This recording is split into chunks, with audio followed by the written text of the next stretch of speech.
of the most pressing issues in this 2016 election is the fate of the Supreme Court, and just leaked emails from WikiLeaks may give a glimpse into Hillary Clinton's plans for that court.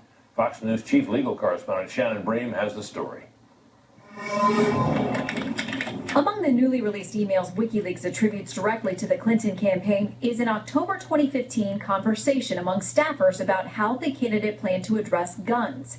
In the exchange, Clinton Press Secretary Brian Fallon referenced plans to brief reporters on, quote, specific proposals she would support as president. Universal background checks, of course, but also closing the gun show loophole by executive order and imposing manufacturer liability. The so-called gun show loophole, which Clinton referenced again in Sunday night's debate, is a mischaracterization by the left at best, and perhaps more accurately described as a myth. Background checks do take place at gun shows and just about everywhere else, with the rare exception for private transactions between individuals who are not firearms dealers and live in the same state.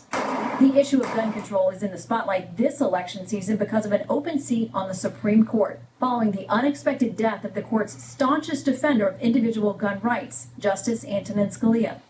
Just days ago, with the presidential election looming, Justice Stephen Breyer publicly discussed his belief that the Second Amendment was meant for state militias. That's what I thought they were talking about, which is not the right of an individual to keep a gun next to his bed. Conservative court watchers expect the man tapped to fill Scalia's seat, appellate judge Merrick Garland, to back Clinton's efforts to restrict individual gun ownership should he ultimately be confirmed, prompting election ads like this one. In two separate cases, Garland has demonstrated his strong hostility to gun owner rights. He even sided with the federal government on keeping personal information on anyone who purchases a gun. And it's notable that when Clinton was asked Sunday night what she would prioritize in selecting a Supreme Court justice, she said this. I respect the Second Amendment, but I believe there should be comprehensive background checks, and we should close the gun show loophole and close the online loophole.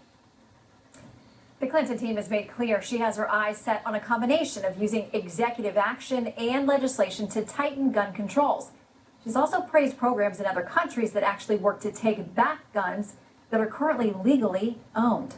Shannon, getting back to Justice Breyer, it was a little striking to hear him say that in a television broadcast about a matter that may again come before the court.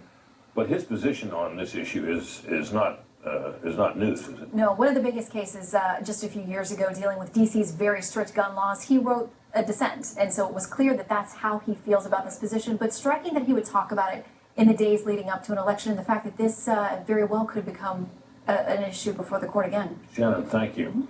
And a new batch of